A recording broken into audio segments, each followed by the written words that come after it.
Wir haben zwei israelische Gäste hier. Ich habe das vorhin schon für die, die heute vorhin schon da waren, gesagt. Einer aus Hananya. Wo ist der zweite? Wo zwei oder drei zusammen sind in meinem Namen, da bin ich mitten unter ihnen. Jesus ist auch hier. Was war das? Jesus ist kein Gast, genau. Jesus ist immer hier. Also herzlich willkommen. Wir sind hier, weil auch Hananya aus Israel da ist, weil er von Bodo begleitet wird. Bodo ist aus Thüringen. Sachsen.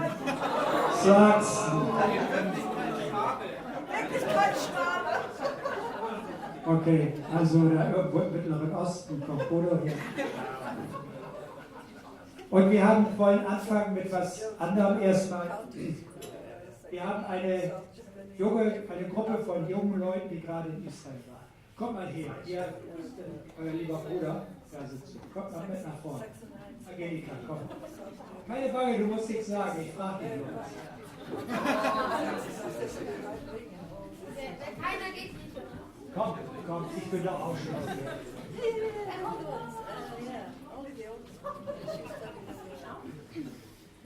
Nö, die Mutter kann eigentlich sitzen bleiben. Ich würde sagen, bei so hübschen Mädchen kann die hübsche Mutter sitzen bleiben. Also sag mal, was habt ihr gemacht? Ihr wart jetzt in Israel, aber nicht alleine. Was habt ihr gemacht? Erzähl mal ein bisschen, wo ihr wart. Okay, ja genau, wir waren eine Gruppe von 3 Familien und ja, wir sind halt dahin gefahren, um einmal das Land und die Leute ein bisschen kennenzulernen. Und dann sind wir auch ganz viel in Altenheime gegangen und haben auch Holocaust-Überlebende zu Hause besucht. Einfach ja, um denen zu begegnen, um denen als Deutschen zu sagen, dass es uns leid tut, was damals im Zweiten Weltkrieg passiert, was unsere Vorfahren mit denen gemacht haben. Genau, und um denen einfach ein bisschen Freude zu bringen. Super. Ich habe gehört, ihr wart in einem Altenheim. Und da wolltet ihr singen. Und dann ist was ganz Erstaunliches passiert. Die haben für uns gesungen. Wie? Ja, die Alten. Die haben sozusagen ein Programm für uns gemacht. Und wie war das? Das war sehr schön. Und dann haben sie uns noch Geschenke. Was für Geschenke an singen? Was war das? Süßigkeiten. Puri. Was ist Puri? Da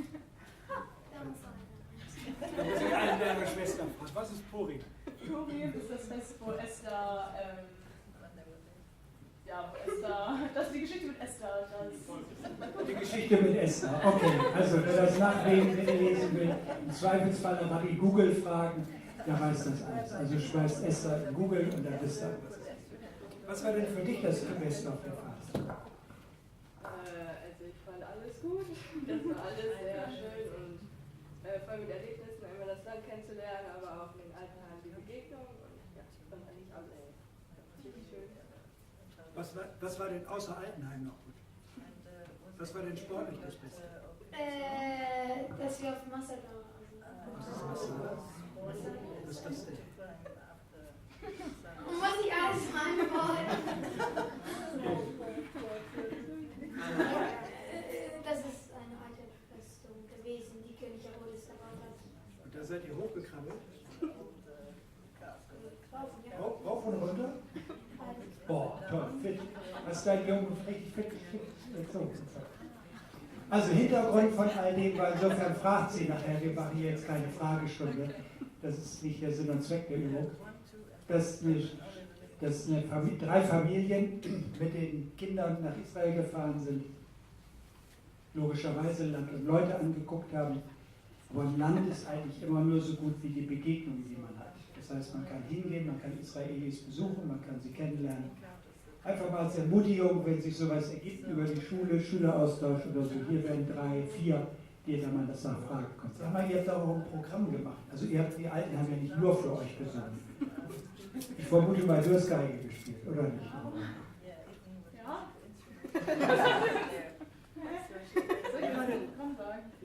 Ja, was habt ihr gespielt? Genau. Also wir haben einen Tanz gemacht, ich habe auch mit meiner Mutter das Israeli Concertino gespielt. Und dann haben wir noch einen Tanz gemacht und dann haben natürlich und Schauern was auf den Flöten gespielt. Und, ja, Querflöte, Und wie habt ihr getanzt? Was war das? Ein Flaggentanz. Flaggentanz, ja. So, und dann wart ihr bei den Leuten und danach habt ihr Gespräche gehabt mit denen? Wie war das denn? Das war so ein Setting, so ein Altenheim, die saßen alle an Tischen. Ja, und dann sind wir halt ins Leben gegangen und haben uns mit denen unterhalten. Und in welcher Sprache? Das war manchmal sehr problematisch. Selten konnten welche Englisch, aber Jiddisch konnten so die meisten, womit man dann so ein Mischmasch von Deutsch und Jiddisch sprechen konnte. Und wir hatten dann halt auch noch Russen, die dann übersetzt haben auf Russisch. Und niemand hat Deutsch gesprochen, oder was? Doch, Deutsch gesprochen. Ich habe gehört, du bist eingeladen worden in eine Wohnung. Ja. Wie kam das denn? Hattest du der Frau gesagt, ich will mal die Wohnung sehen, oder wieso hat die dich mit in ihre Wohnung genommen? In den großen? In Region? Ja, also meine Schwester war bei ihr und hat mit ihr geredet und dann hat sie, glaube ich, meine Schwester gefragt, ja, ich zeig dir mal meine Wohnung. Dann hat meine Schwester mich gefragt, ob ich mitkommen will. Und was habt ihr da oben gemacht? Hat ihr euch was zu essen angeboten oder Süßigkeiten? Oder? Nö, die hat gesagt, ihre Wohnung. Einfach ihre Wohnung. Guck, da seht ihr, dass das wirklich relativ einfach möglich ist, nach Israel zu gehen. Wenn man mein Handy bedient hat. Relativ einfach ist, in Israel Kontakt zu haben. Israelis sind ein offenes Völkchen, nehmen die Leute auf. So konntet ihr so einfach da sein. Könnt euch einfach wieder setzen.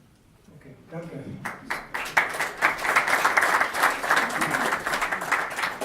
Also wenn immer ihr Gelegenheit habt, in so einen Jugendaustausch, ich weiß, bei uns in der Gemeinde wird jetzt versucht, so einen Jugendaustausch mit den Royal Rangern auf die Beine zu stellen. Eine Schule, ja, eure Schule versucht, einen Schüleraustausch zu machen. Wir wissen von sächsischen Handballern, die einen Handballeraustausch nach Israel machen, also 15 Deutsche gehen nach Israel und 15 Israelis kommen nach Deutschland, machen Handballturniere und so.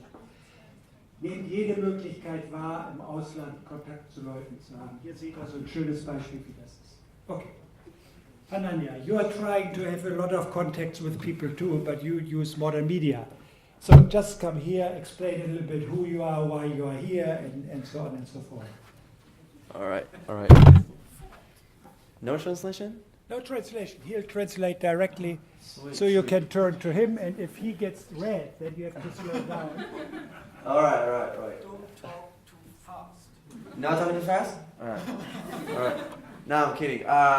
So first of all, it's awesome to see new faces my age, I guess. Wow, I'm used to some translating, but you know, it's this is my third time in Germany, and I'm used to. I was in Munich, I was in Saxony, I was in Berlin. Now I'm in Hamburg for the first time, and Germans are funny. Every state I visit, they tell me this is the best state in Germany. we have the best food, and we are the best people. Especially in Bavaria, I don't know why. Maybe you can explain. But anyways, I'm 21 years old. Lately I finished my military service. I served in the RAF for 3 years, usually army, as a tanker and as a combat medic. You're doing good? All right. As a tanker and as a combat medic. And well, this is my third time now in Germany. I came here to spread the truth about Israel, tell the truth, and encourage the people that already support Israel to speak up. And I have a question. How many of you guys have been to Israel? Yeah? And next question. How many of you guys have ever heard something bad about Israel? Always? This is unfortunately, this is correct. But here's the thing.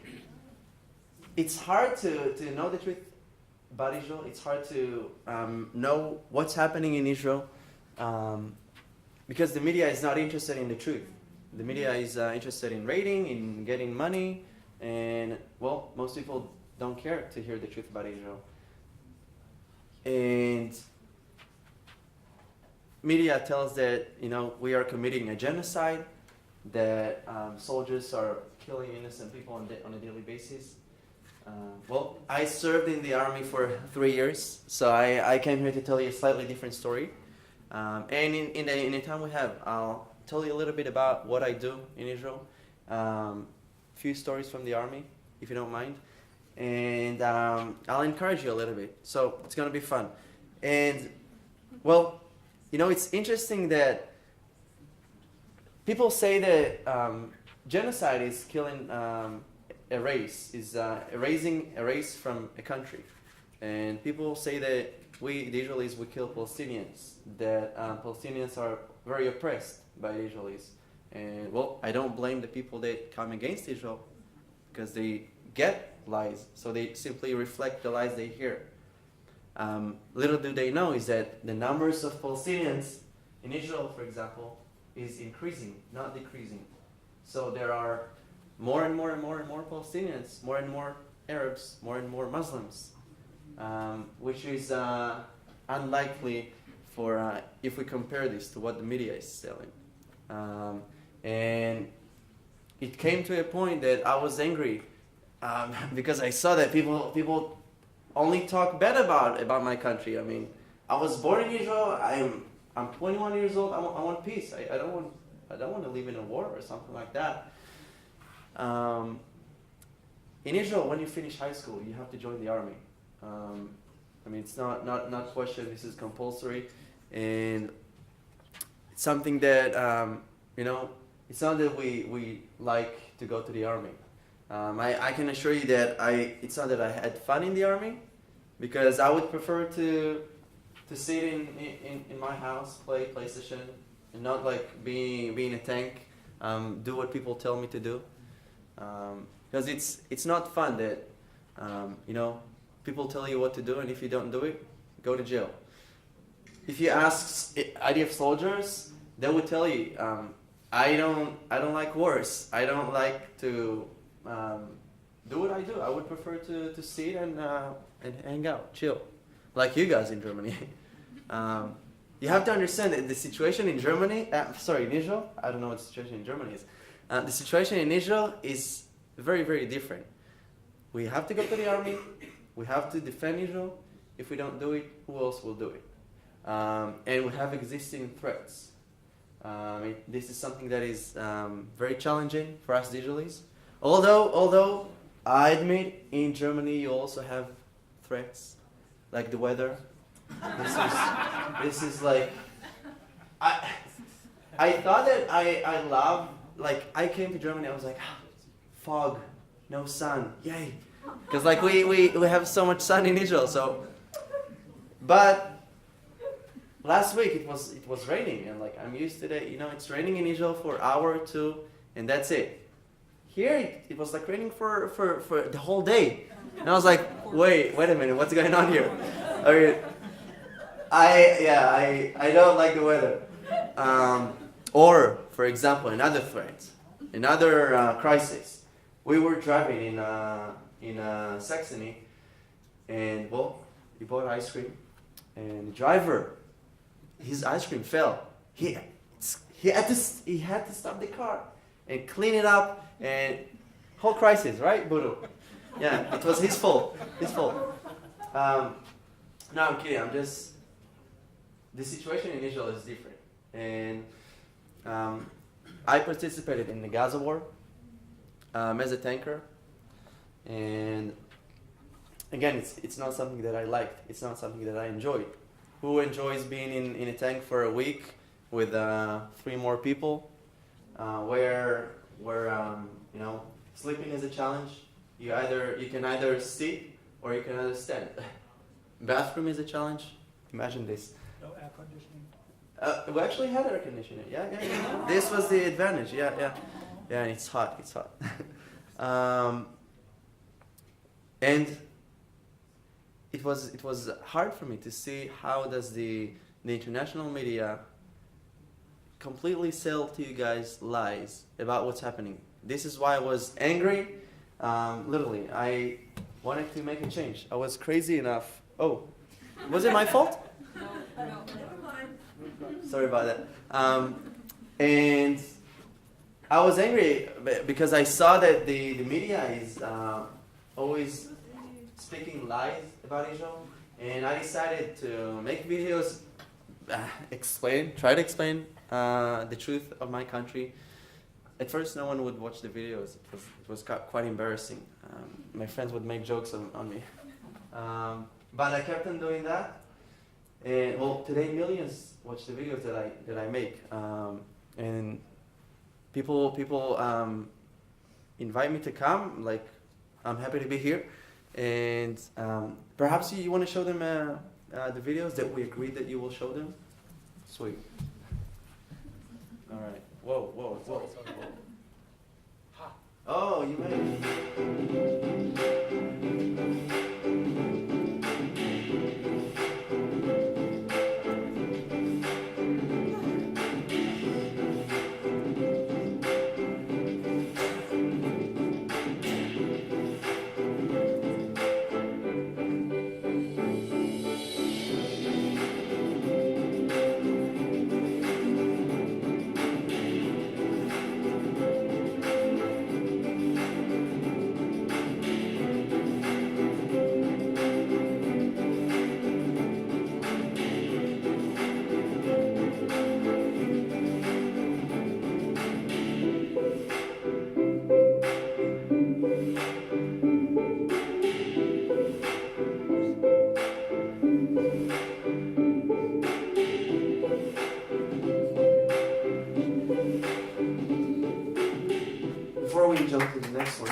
this short video, over 10 million people watched it. And it's amazing to see that so many people did not imagine that Israel actually looks like this. The other day I was at a German school and I asked the pupils, what do you think when you hear the name Israel? And few people told me religion, war, hot, sun. So it's interesting to think that you guys in Europe, or not specifically you guys, but people in Europe, they don't know what's happening in Israel. People in America don't know what's happening in Israel. And this is very important that we know the truth about Israel and we share the truth about Israel. And this is how I started, making more and more videos. Perhaps you want to show them the second one? Hi there, my name is Hananya. Today, I will present to you the top 5 locations you must visit when in Israel. That was kind of dramatic. I like it though. So I conducted research, and according to my both YouTube's and Facebook's insights, can I have some drums, please? Thank you. Most of you guys don't live in Israel. And I thought to myself, how can I, someone who was born and raised in Israel, give you some advice regarding traveling to Israel? So without further ado, these are the top 5 places you must see when you come to Israel. I don't care if you're Muslim, Jewish, or Christian, you must visit Jerusalem when you come to Israel. Personally, I have been to Jerusalem countless times because I live only 2 hours away from there, but still, every single time I go there, I feel the same excitement as the first time. So Jerusalem should definitely be on the top of the list. Rosh Hashanah is in northern Israel, located on the Mediterranean coast. It has such a beautiful view of taking so many selfies there. Also, you could swim nearby. The area has very beautiful shores. Oh, and there's this right next to the site because it borders with Lebanon, so you could also see our awesome soldiers. The Dead Sea is the lowest point on dry land on Earth. And it's in Israel. How cool is that? And yes, you can actually float on the water. Also, it's probably the only place on Earth where it's totally normal to pick up mud and put it on your face. It's healthy. I live like 10 minutes away from the Sea of Galilee, and as you can see from the drone shots, the Sea of Galilee is absolutely a gorgeous place that's worth every minute you spend there. I personally love to swim on the east side of the lake because in Tiberias most of the shores have entry fee. So now you got a tip from a local. You owe me. I'll speak on something. Masada has the best view on the Dead Sea. It's an incredible fortress located on a cliff. There is a whole story behind the fortress, which I'm not going to tell you now because it's too long to include it. But do know that the story about Masada had a lot of impact on Jews during the Holocaust, on the Israel Defense Forces, and in many other fields. That's it. I hope you find this video helpful. If you have been to any of those locations, then write me in the comments, or even better, add photos. I also want to invite you to subscribe to my YouTube channel. It's completely free. Remain in God. Love you.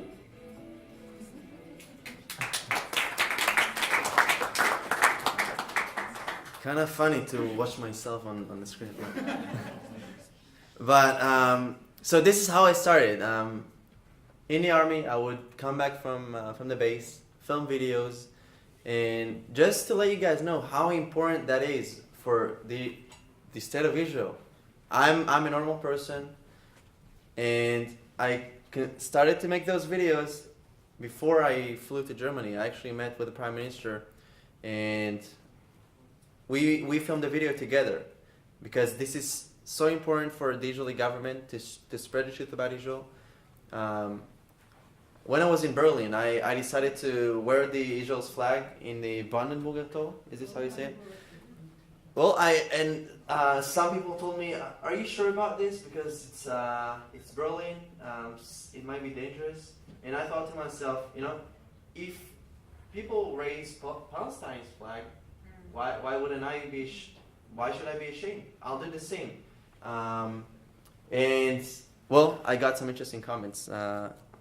Some weird looks, but most of them were very, very supportive. You can watch that on the channel later.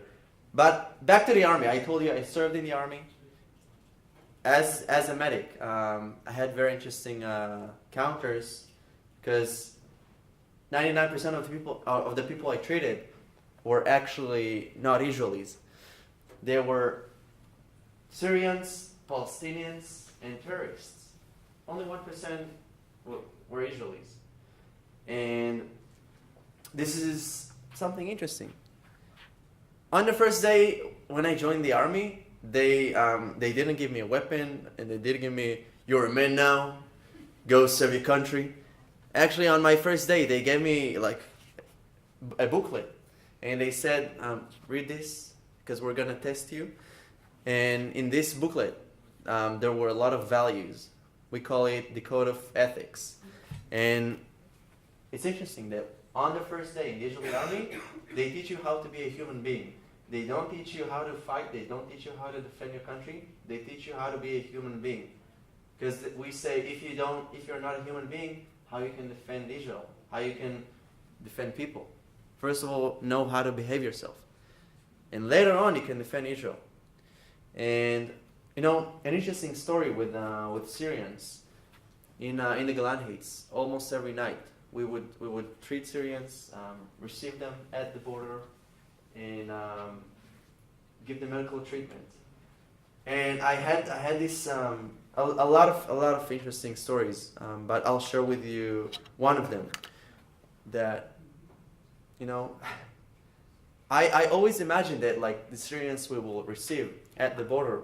I mean, there's a war going on there, so I imagined that they would look all dirty, stinky, torn clothes, and like, and I was right. They came that way. They were stinky, torn clothes, and the interesting part is that we would give them medical treatment and send them to the hospital with chopper ambulances, and as soon as they recover, we send them back to Syria. And we went to the hospital, got the recovered Syrian that we treated in the first place, and I remembered that he looked very stinky, dirty, not clean, and now I see him returning from the Israeli hospital, clean, Adidas, Nike, and I was like, I want your shoes. Well, I mean, it's all new. It's all. So I asked the translator to ask him, dude, where did you get it from? Like, I remember you were all stinky. You barely breathed, and he told me Israel, all from Israel, not on the news. And it's crazy that why Israel is in the center of the world. Why Israel is everyone's business. I mean, in Germany you also have your issues. In England they have their issues. But why Israel is in the center? I asked myself this question because, like, you see that it feels like Israel is under a microscope. That they try to look for our mistakes, and when they find them, because we're not perfect, who is perfect? They delight on the mistakes. They write books on them. They film movies. They do so much on the mistakes they find. I ask myself, why Israel is in the center? I mean, why? Well, what's going on? And well, I read a Bible, and it's written that so many people nations are gonna gather against Israel. Nations are gonna rise against Israel. And if I doubted the existence of God, this was a proof that, you know, it's written. This is and it's happening before our eyes. Like if you needed proof that the Bible is valid, this is one of the proofs that nations are now gathering against Israel, because the Bible says so. But I also ask myself, like, if nations are gathering against Israel, how is God going to react to this? Like, what God is going to do? Because the Bible talks so much about Israel. Israel, Israel, Israel, Israel. Maybe your parents are telling you Israel, Israel, Israel. Like, why should you care? I mean, you're in Germany, you have comfortable lives. Milka, Haribo. Oh, I love it. Why you should care about Israel? This ancient history, war, son. Why should you care? You know, in the Bible, I read that God is saying that Israel is His firstborn son, and that and it means that if you love Israel, if you love God, you should also love Israel. And a lot of churches they miss the point. Like, you know, if you love God, why wouldn't you love His firstborn son, Israel? And it's interesting that all nations are gathering against Israel. And in the Bible, in the same Bible, we read that nations will gather against Israel. We read what God is going to do, and it's nasty. I read in Isaiah the other day that the sword of God is going to be filled with blood from all the nations that He's gonna fight them literally, because they don't understand that they don't rise against me. They don't rise against Israel. They go against God. And this is something I want you to take from here, that what people that come against Israel, they come against God. And God is merciful, but God is a God of justice. And for example, I'll tell you something. For example, in Belgium, years ago, I don't remember exactly when, but in the same place, at the airport, pro-Palestine protesters came, filled the area with fake blood, they laid on the floor, and they demonstrated what Israel is doing to Palestinians. Okay? They held anti-Israel flags, pro-Palestine flags, and it's all good, demonstration. They have the free will to do that. But what is interesting to me to compare, because I think 2 years later or 1 year later, do you know what happened there? Have you heard of the horrible terror attack in Brussels? No. The airport? It happened there. The demonstration happened right there. And it's crazy thought that God is merciful, but God will not let people to go against Israel without paying for this. And it's so sad to think that so many people don't understand that they go against God and not against Israel. But I have other story to tell you. If you guys don't know, I'm Jewish. Both my parents are Jews. I was born and raised in Israel, and I chose to follow Jesus. I know maybe in Germany it's like everyone knows Jesus. Like, okay, he's this someone. But in Israel, people think that Jesus is this prophet, this man, this stupid guy, some call him. And so people ask me, especially in the military, like, how come you?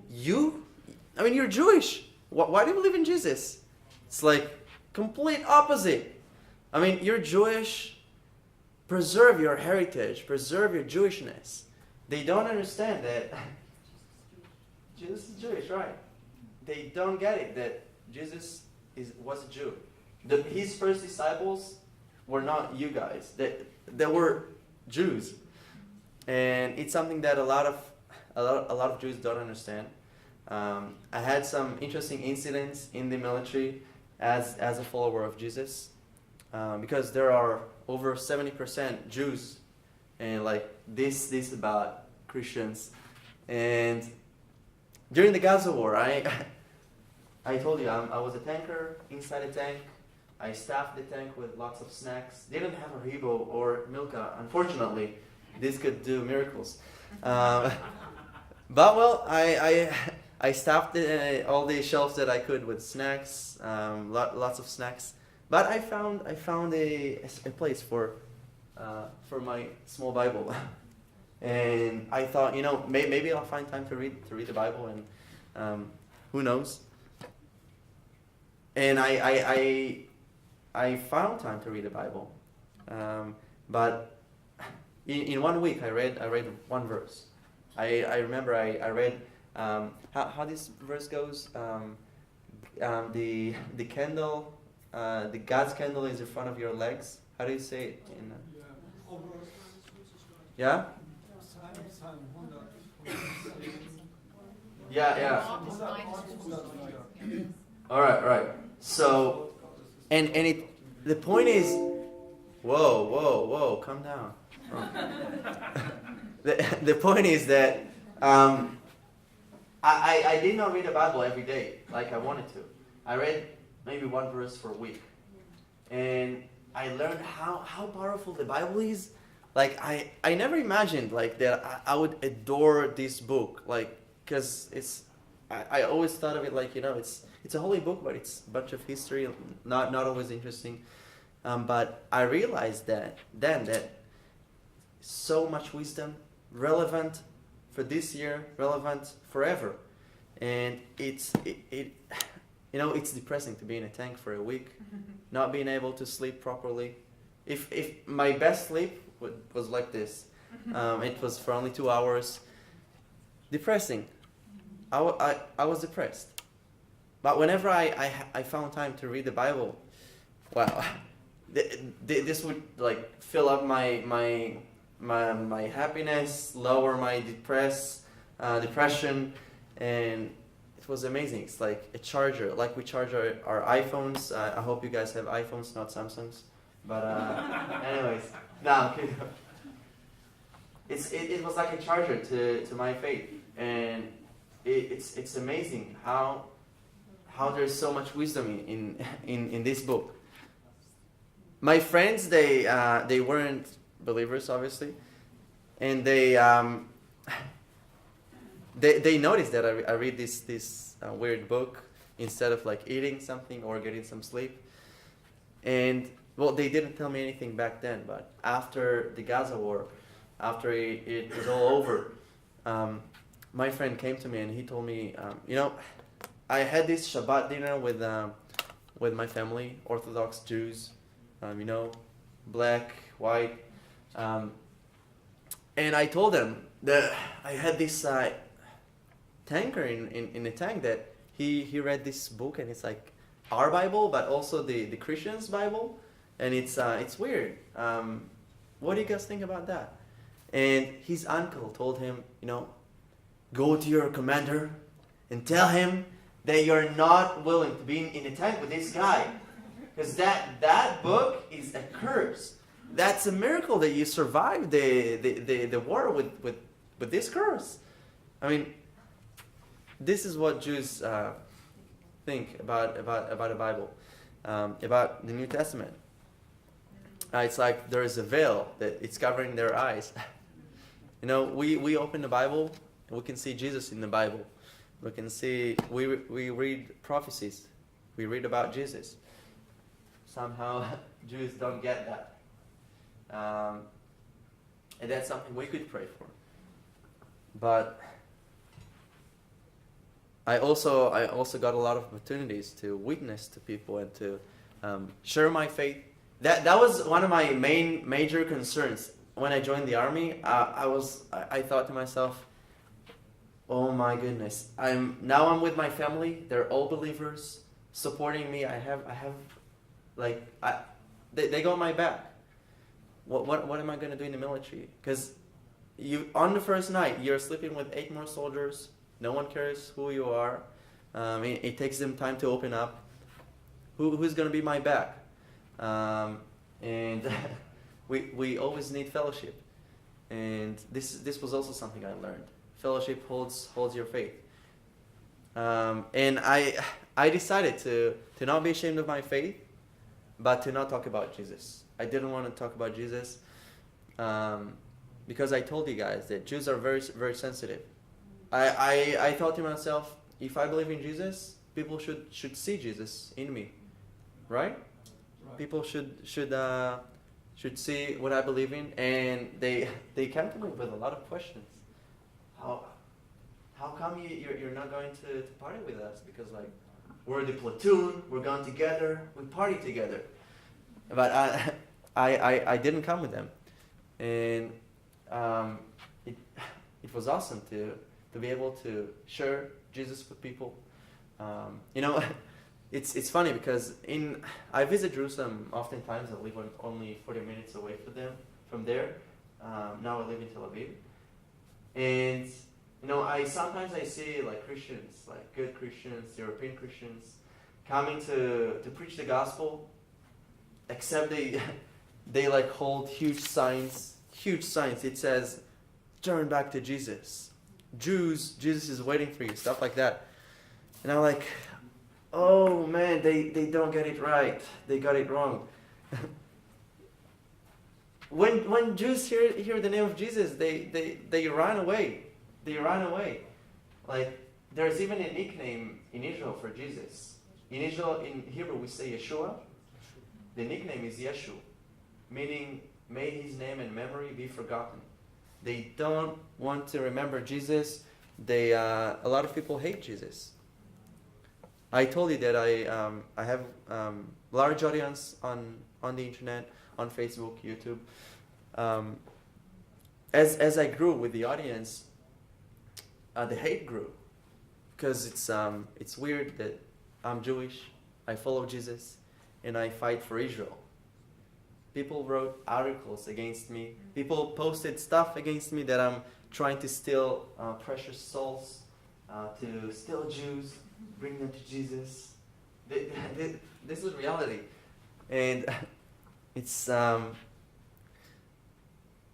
funny how Jews react to the name of Jesus. In Germany, people hate when you push Jesus to them. Like, I don't want to hear about that, go away.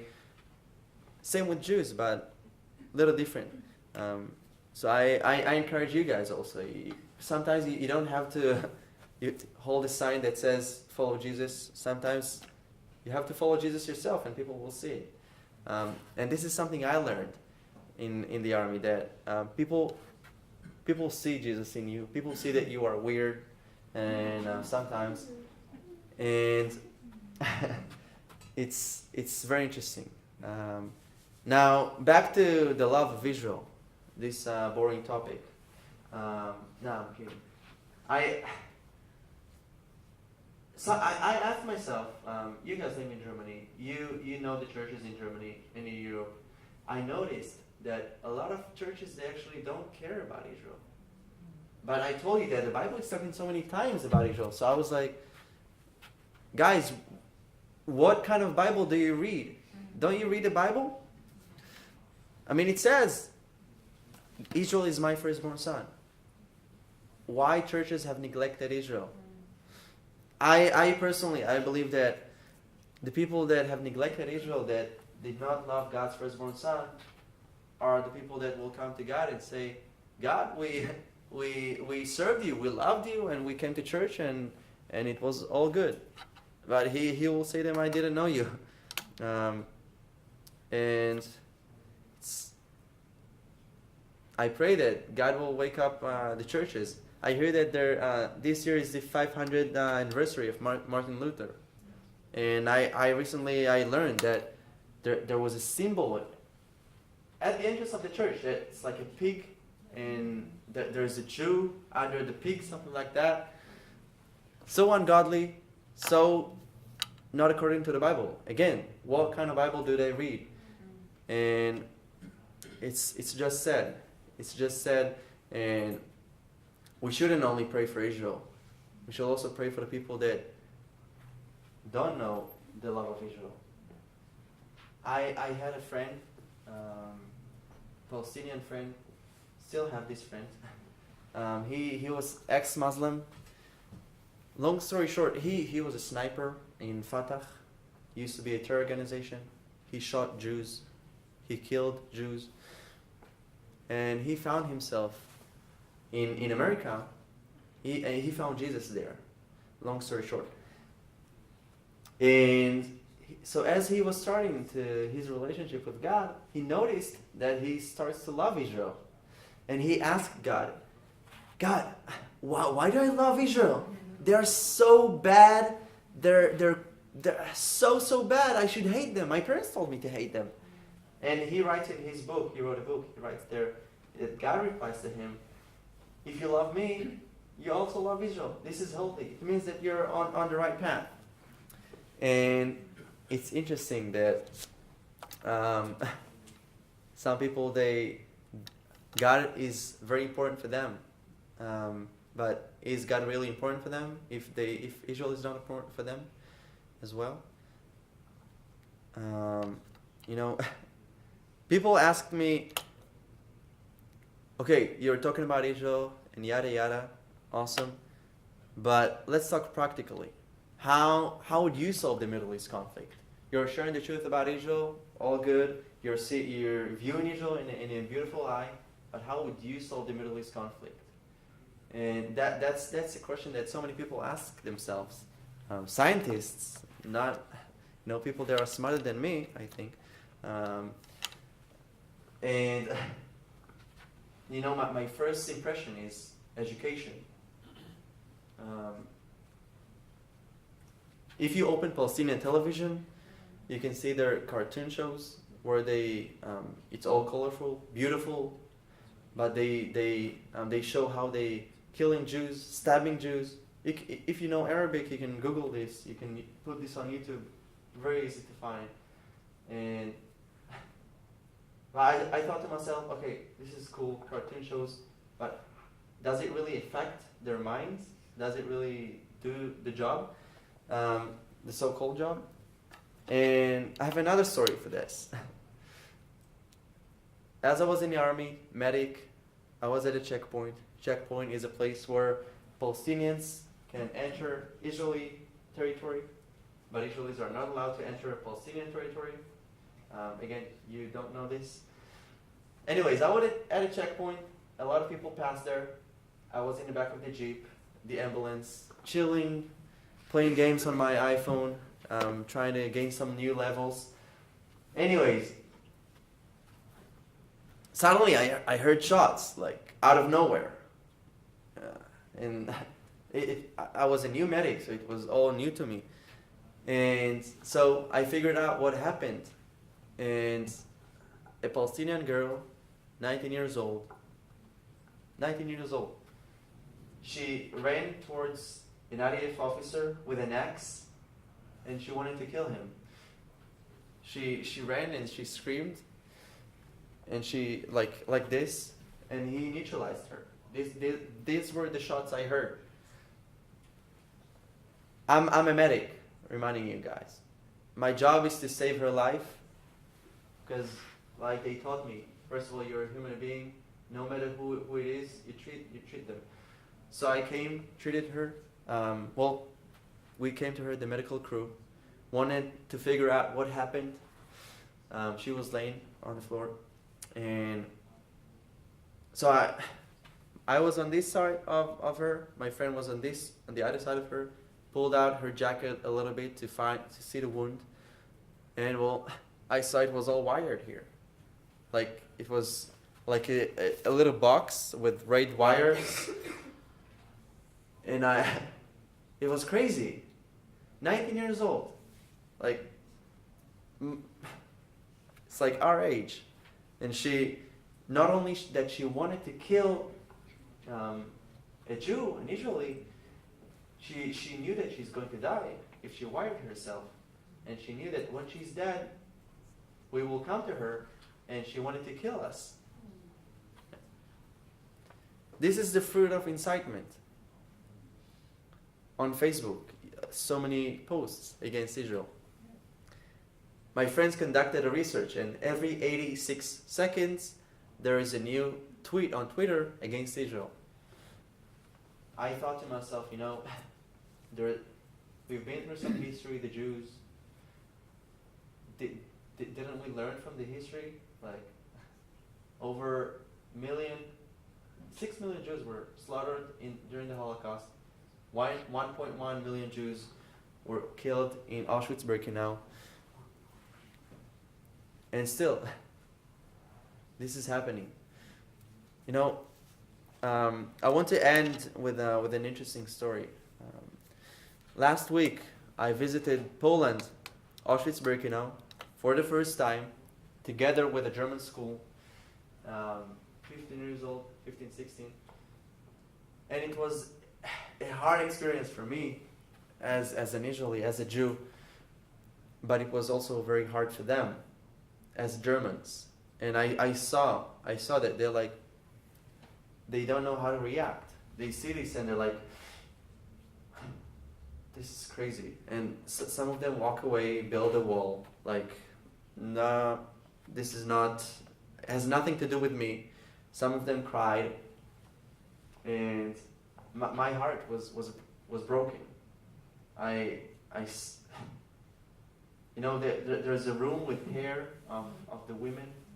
The Nazis just cut their hair, used it for socks, pillows, like it's nothing. And as I visited there, for me as a Jew, it's like I was there. It's like my mothers and fathers were there. It's like my brother was there. You see shoes, you see glasses that they wore. And it's unthinkable that such thing had happened. In Auschwitz, in Birkenau, it's a huge place. So many buildings where Jews and non-Jews have been. And huge place. I saw all this, the gas chambers, but I saw what wasn't there as well.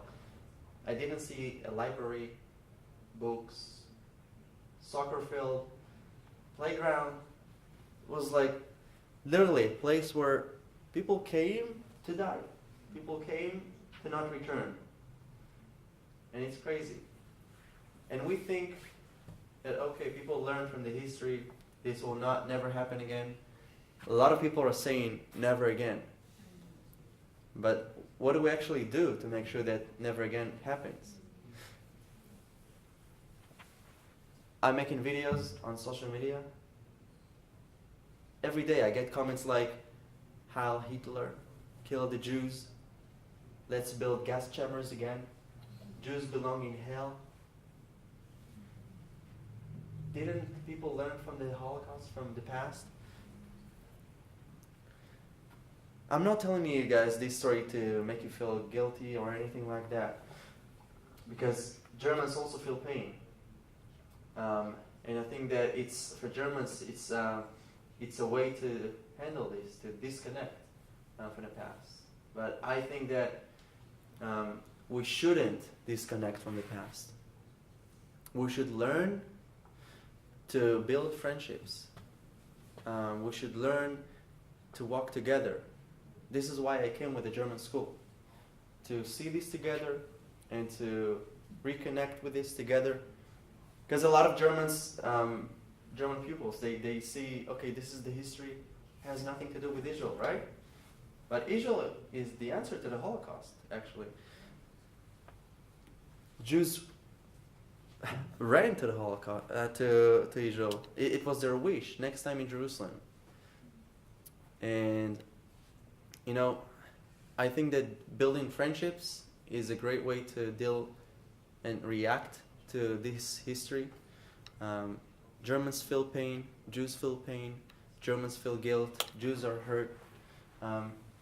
Did you know some Jews they say, my foot will never ever touch Germany again. Literally, some Jews say that. They are so hurt. It's an open wound to a lot of people. But again, friendship is a way to deal with it. Let me explain you why. Before I came to Germany, this is my third time in Germany, I told you. Before I came to Germany, for me, Germany was, a lot of visualists think like that as well. Germany, Berlin, cold weather, great chocolate. But and Germans may think same thoughts about Israel. Israel, Jerusalem, war, bad chocolate, and yeah, Milka is better. But they don't have like real connection. Now when I know people from Germany, I care more because Germany, he's my friend. He's from Germany. Same with you guys. Israel. I know someone from Israel. I care for Israel. And it's building a future together. Because we are the next generation. We are the next leaders. The next leaders are, it sounds funny, but the next leaders are right now on Facebook, scrolling, tweeting. The next leaders are us. And it's important that we go together, we build the future together, and we move together. Because building walls is not a way to deal with what happened. And I want to end with one sentence. Don't love Israel because of the Holocaust, because you feel guilty, because you feel obligated to love Israel. Love Israel because of God. God had chosen Israel for some reason. I have no idea why. I'm not more special than you guys. But God made a decision. He said, Israel is my people. And we as believers, we are drafted into the people of Israel. We are priests. And love Israel because of God. This is true love. And it also says in the Bible to pray for Israel. A lot of people see this as a recommendation, suggestion. God is saying, maybe you should pray for Israel. But no, actually, the Bible is not suggesting anything.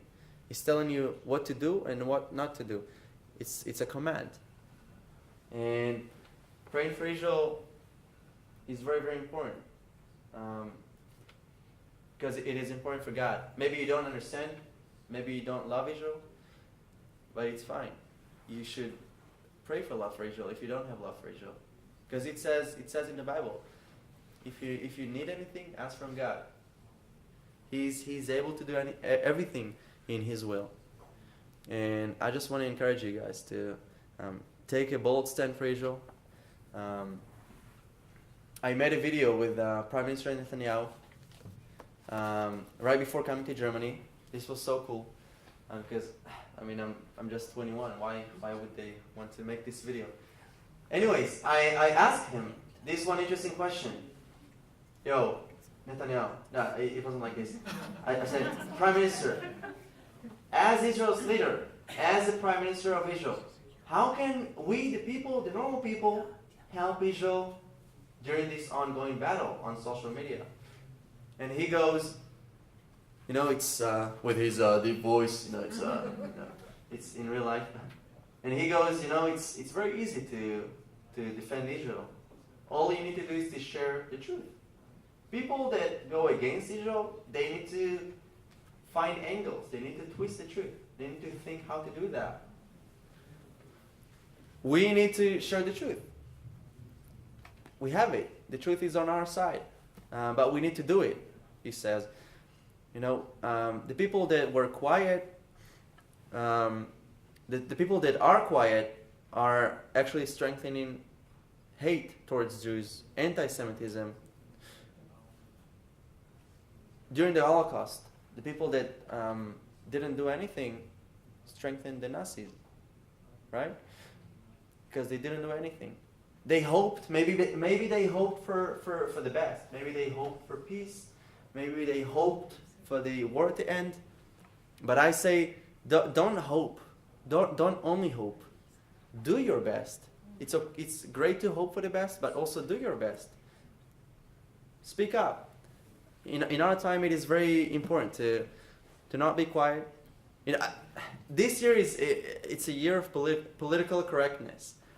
People don't want to speak up because they say, if I say this, I may offend people, and if I don't say this, people will be offended. I say, people will be offended anyways. Say what is right, and if people will be offended, it is their problem. I get a lot of comments. I hate you. I wish you death, and a lot of bad comments. And I'm thinking, I'm gonna stand up for what is right. If you don't like me, block me, ban me. You don't have to follow me. And I think that we should do the same thing. Say what is right.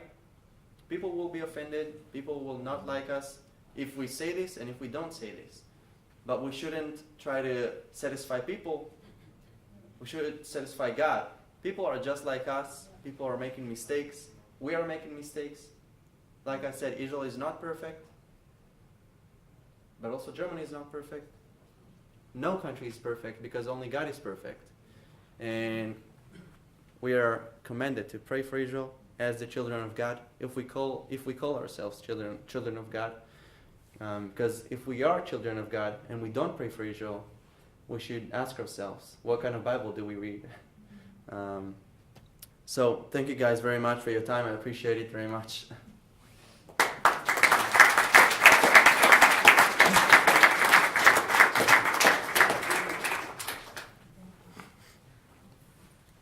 Okay, I suppose there will be some questions. Also ihr könnt Fragen stellen, auch auf Deutsch, das ist überhaupt kein Problem. Dann habt ihr schon mal einen israelischen Blogger. Okay? What do you think about Trump? Something like supporting Israel and trying to change the how do you call it in Tel Aviv, the Botschaft, the embassy. Jerusalem, the embassy. Do you think it's good or not that good? I think that moving the embassy is the right thing because Jerusalem is the capital of Israel. The embassies are in Berlin. Why it shouldn't be the capital of Israel as well? Regarding Trump, a lot of people in Israel hate him. Some people love him. It's divided. I personally think that it is better to bless leaders than to curse them. And if we don't like them, we can pray for them. Because he's a human being. He may not be the perfect one for us, but if he's there, God put him there. And it is written that we should, put ourselves under the authorities. So my agenda is to bless rather than curse and pray. Yeah. What do you think about one-state solution as opposed to two-state solution? Great question. I wish I had an idea. No, but honestly, Israel wants peace. Therefore, Israel wants to negotiate a two-state solution. The Israeli government is willing to give up land for the sake of peace. Why I don't think that this is the solution? Because in 2005, I was kicked out of my house because the Israeli government decided to give land back to Palestinians. They say, okay, you want land? Let us give you land. We want peace. Honestly, we want peace. Do we have peace now after the Israeli government gave them land? After I had to leave my house? No, we don't have peace.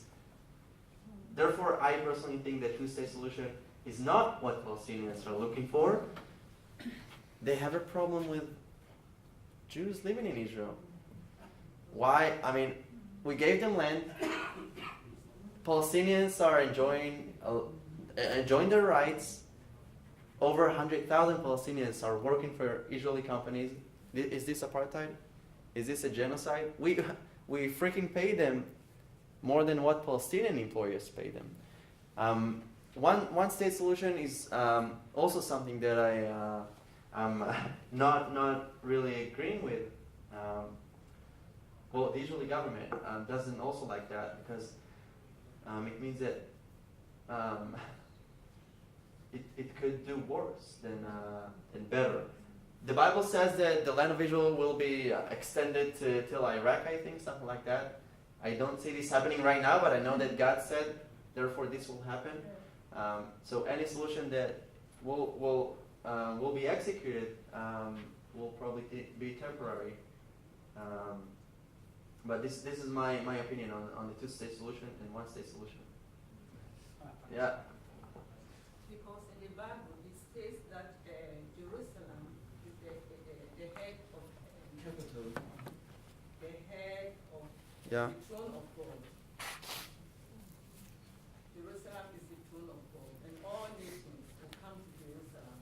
So I don't believe that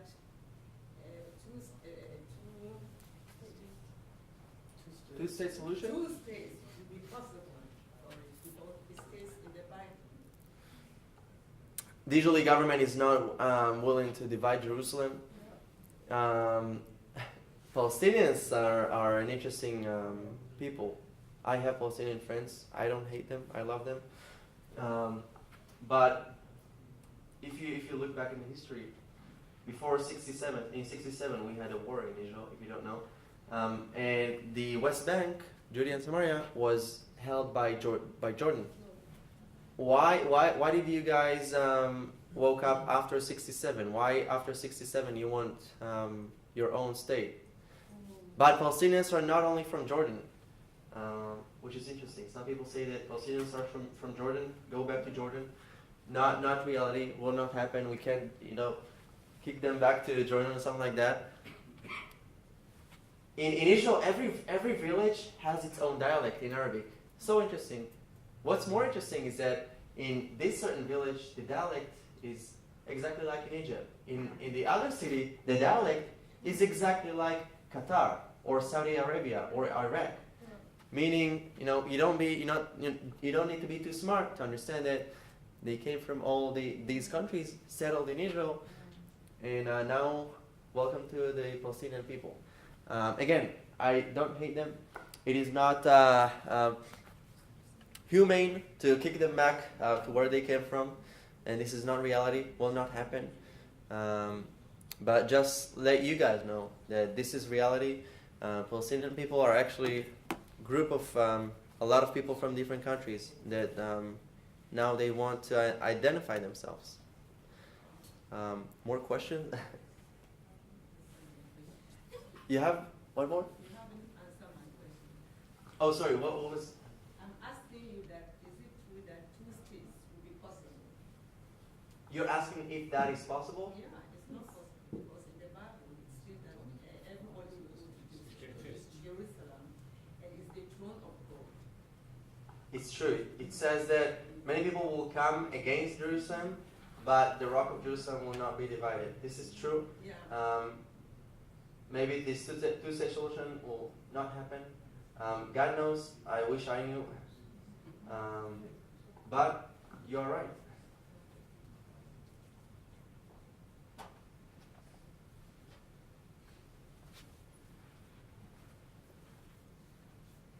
There was a question about the capital, Jerusalem or Tel Aviv, and about the embassy you didn't answer. What is your opinion?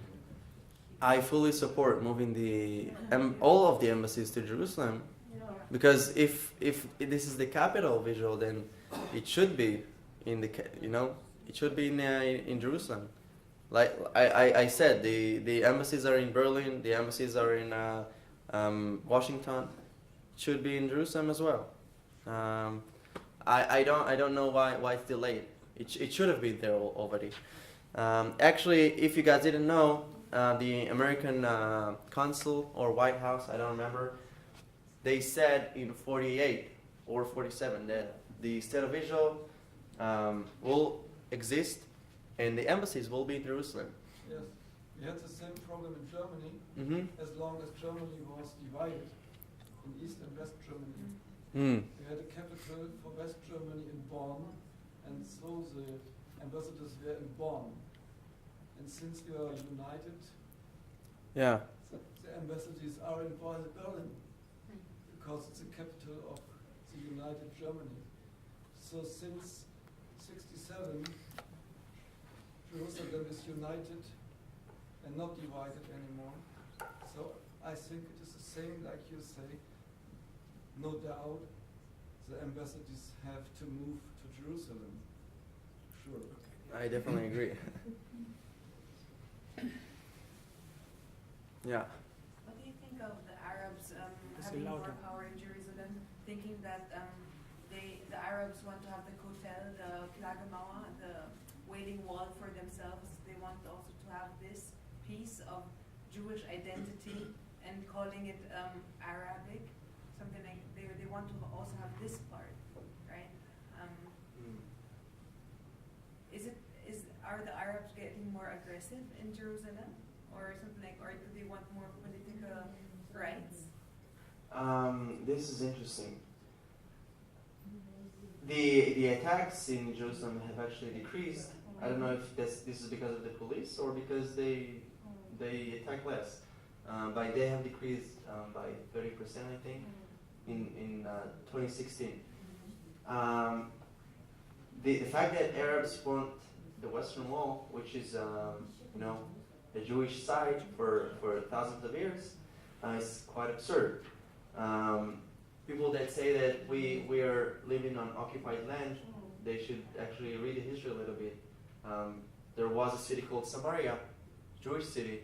Now there is a village, Palestinian village there. So I think that peace is obviously peace is coming with Jesus. This is what I personally think. But on the top of that, peace is not coming with conditions. I believe that true peace is coming with love. If you want peace, just love. Hate can never solve anything. If you punch someone in the face, how can you expect them to to hug you or something like that? They would want to defend themselves. And yeah, so I think that true peace should come with love, with education, and not hate. What advice would you give to young people who are on Facebook and communicating in social media? What can a German, somewhat of these young ones do on social media? Add me on Facebook. Twitter or whatever. No, but practically, I would honestly say don't talk too much about Israel, because it might be really distracting, and people would call you like the crazy pro-Israel people. But do join conversations. People talk on social media against Israel. People post stuff against Israel. What we could do is counter that. Post the truth about Israel. I post every week new video about Israel. So I would say that being there, speaking out, is something that is we lack. The truth is not fully there on social media. The people that work against Israel are working very good. Good for them. And so my tip would be to share the truth on social media. Don't be afraid to speak up, because I'm getting a lot of threats, but so far I'm still alive.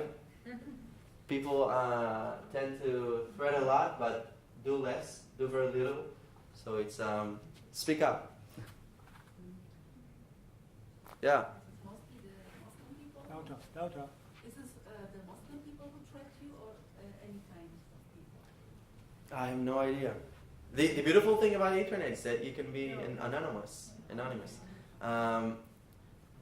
The interesting thing is that there are a lot of Muslims that do love Israel and do support Israel.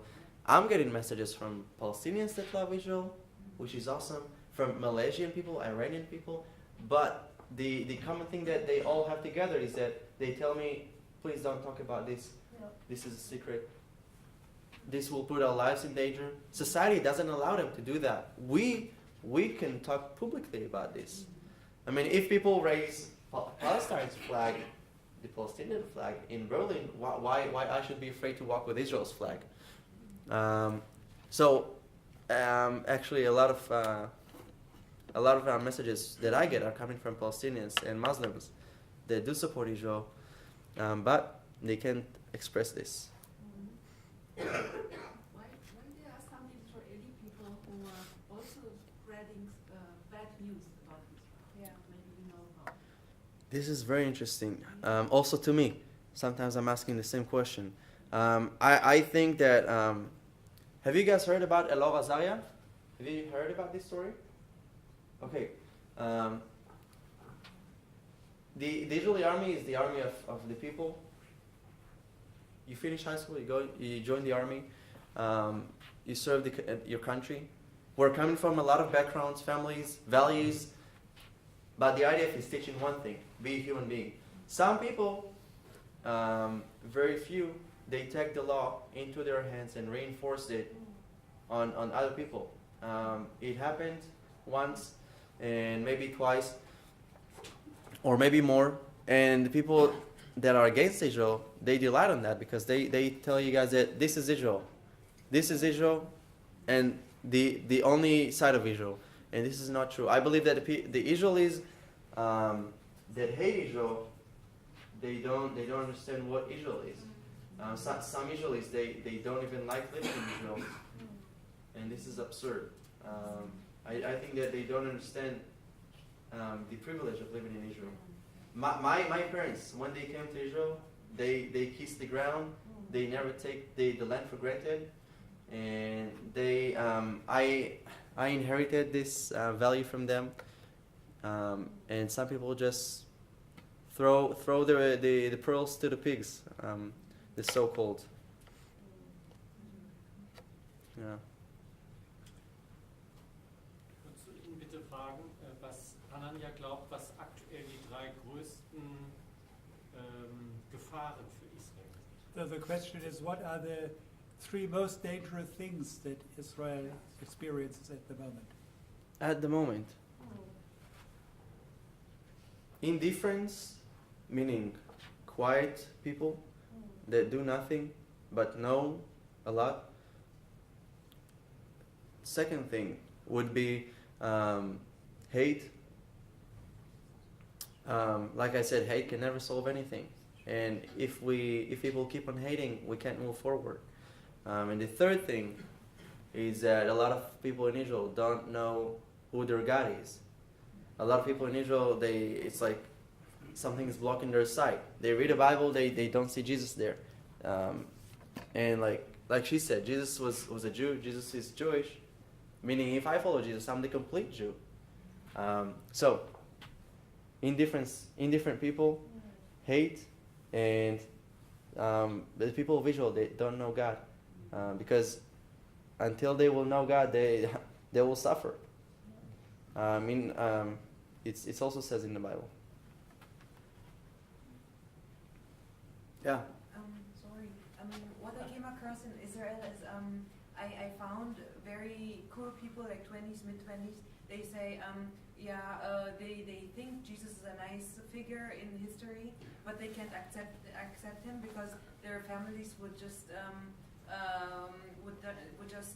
cancel them from the family or something like this, or they find it a very nice idea or a nice God, a very gentle one, very powerful, but something like they can't trust them because the rabbi is not with them or the family. Why is it always such a big threat for them in society when their families are not with them, or when it's against the rabbi's opinion?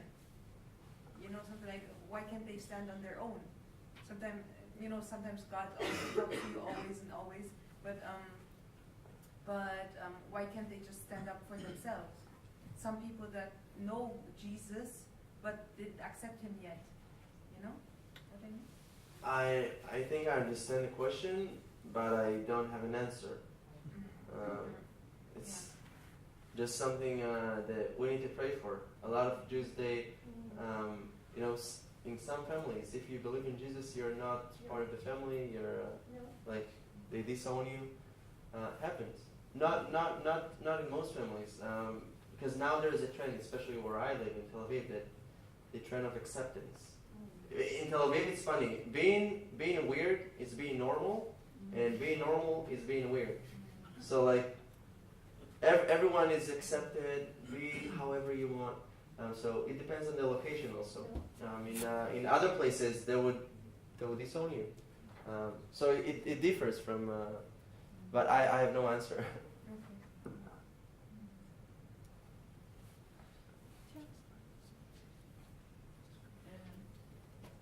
Yeah. I just saw in Jerusalem the techno move comes from Tel Aviv to Jerusalem recently. The techno? The techno move, you know, they singing techno songs all the time. I heard about it. Tomorrowland. Yeah, I heard about it. Yeah. There's a group of people who do this now in Jerusalem, which was not like this before. Yeah. So I got a bit shocked.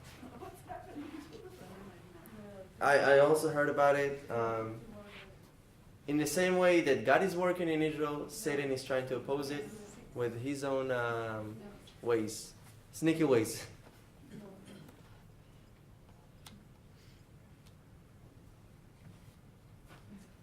Yeah. Could I just do a little bit of advertising? You were asked what young people here could do for Israel, etc. For instance, on the 22nd of this month, we have a Christians standing up for Israel and for the persecuted church. Basically, we've been doing this for about 1.5 years. We come together by Monkeybergstrasse outside Saturn from 12 o'clock midday till 1600 hours. If you're interested, please, afterwards I'll take some email addresses. Jetzt werde ich kurz übersetzen. I'll just translate quickly into German. Wir machen eine Mahnwache für Israel jeden Monat. Ist dann auf Monkeybergstrasse kurz vor Saturn. Das ist von 12 Uhr Mittag bis 16 Uhr. Das ist Christen für Israel und wegen die verfolgte Kirche, Open Doors. Und wann ist der nächste Termin? Nächster Termin ist 22. April. Steht bei uns auch auf der Website im Zweifelsfall. So, letzte Chance für Fragen im großen Kreis. Gut. Oh. Yeah. But you're not asking a question. Also a connection between the high priest says to Jesus, away with him. And today, the people say to the Jews, away with them. There must be a connection. The high priest says, Jesus says, I am the truth. And now, when the Jews say the truth, they say to him, no, you do not believe. In the last time I feel this connection very Okay. Like rejecting Okay. Christ. Yeah. Happens a lot. This is what I said, that it's one of our weaknesses, that we need to pray for God to open the eyes of the people of Israel. It says in the Bible that all of Israel will be saved at some point. I'm praying for this state to happen, this day to come. You want to take over? Okay. Good. So thank you very much, Hananya.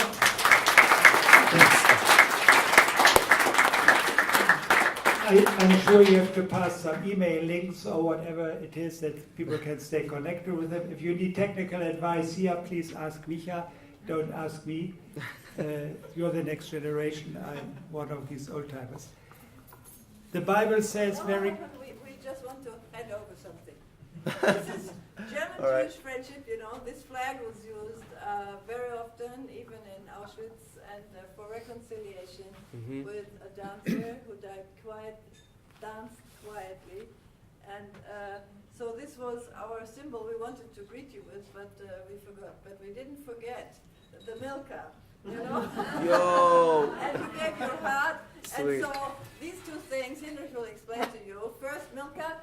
Wo kommt Milka in der Bibel vor? Weiß das jemand? Thank you so much. Sie ist eine Verwandte von Abraham, also wer das nicht weiß, bitte nachgucken. Ja, steht in der Konkordanz mehrfach. Also Milka ist eine Verwandte von Abraham, von daher, Halleluja. It's mine. It's mine. Okay. You know there is no Bible verse that you have to share the marzipan. It's only that you have to share the bread. Yeah. It's mine. I can share this with you, but not. Sorry. Marzipan besteht aus Mandeln. You know why it is so important exactly? Because when Jeremiah, was it Jeremiah with the boiling pot? You know, he saw, God asked him, what do you see? And he says, I see a twig of almond tree in blossom and a boiling pot. So this one is war and the other one is the future. And the symbol of Hamburg?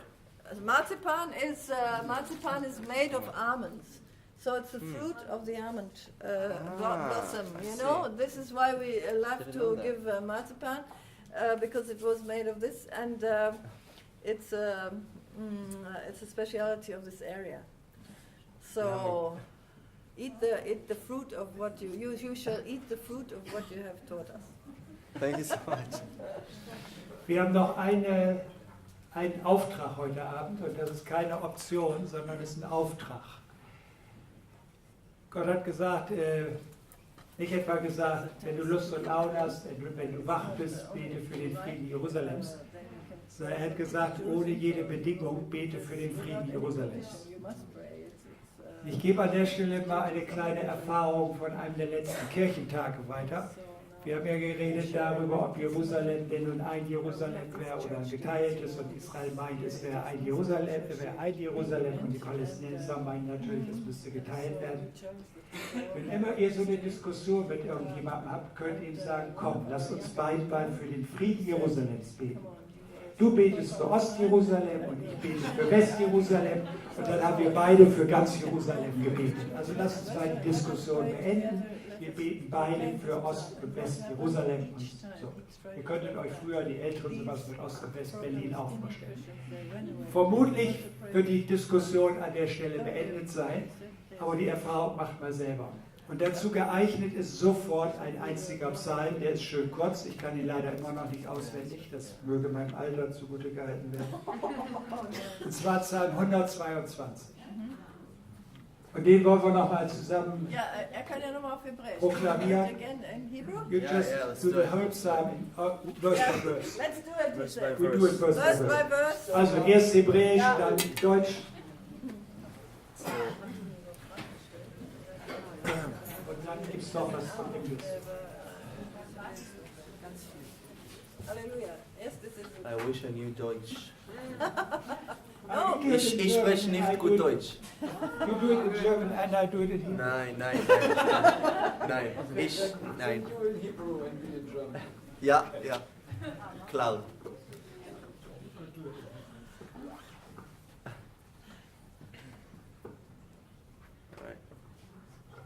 שיר המעלות לדוד, שמחתי באומרים לי בית אדוני נלך.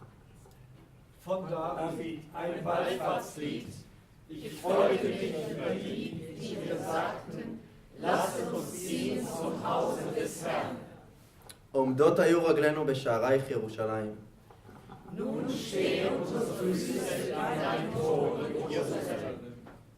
ירושלים הבנויה כעיר שחוברה לה יחדיו. Jerusalem ist gebaut als eine Stadt, in der man zusammenkommen soll. ששם עלו שבטים, שבטי יה, עדות לישראל, להודות לשם אדוני. Wohin die Stämme hinaufziehen, die Stämme des Herrn, wie es geboten ist, dem Volk Israel zu preisen den Namen des Herrn. כי שמה ישבו כיסאות למשפט, כיסאות לבית דוד. Denn dort stehen Throne zum Gericht, die Throne des Hauses David. שאלו שלום ירושלים, ישלב אוהבייך. Wünsche Jerusalem Frieden, es möge wohlgehen denen, die dich lieben. יהי שלום בחילך, שלווה בארמונותייך. Es möge Frieden sein in deinen Mauern und Glück in deinen Palästen. למען אחי ורעי אדברנה שלום בך. Meiner Brüder und Freunde willen will ich dir Frieden wünschen. למען בית אדוני אלוהינו אבקשה טוב לך.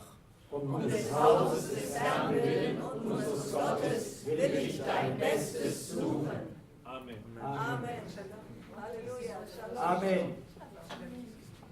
Shalom, Shalom, Yerushalayim. Shalom, Shalom, Yerushalayim. Shalom, Shalom, Yerushalayim. Shalom, Shalom, Yerushalayim. Das heißt nichts anderes als bete für den Frieden Jerusalems. Shalom, Shalom, Yerushalayim. Shalom, Shalom, Yerushalayim. Shalom, Shalom, Yerushalayim. Shalom, Shalom, Yerushalayim. Immer dasselbe. Shalom, Shalom, Shalom, Shalom, Shalom, Shalom, Shalom, Shalom, Yerushalayim. Shalom, Shalom, Yerushalayim. Shalom, Shalom, Yerushalayim. Shalom, Shalom, Yerushalayim. Shalom, Shalom, Yerushalayim. Amen. Danke für euer Kommen. Da hinten gibt es noch jetzt Möglichkeit, ein bisschen was zu essen, mit Hananya zu reden oder auch mit anderen zu reden. Ja, okay, Hananya hat noch eine Sache. Es gibt den aaronitischen Segen. Den kann er über uns sprechen auf Hebräisch. Ja, machst du das noch? Ja, okay. So, wir empfangen nochmal. Der Herr segne und behüte dich auf Nochmal, der Hebräisch. Herr segne euch und behüte Ja. euch. יברכך אדוני וישמרך, יאר אדוני פניו אליך ויחונך, יישא אדוני פניו אליך וישם לך שלום. אמן. Amen. Halleluja. Danke. תודה רבה.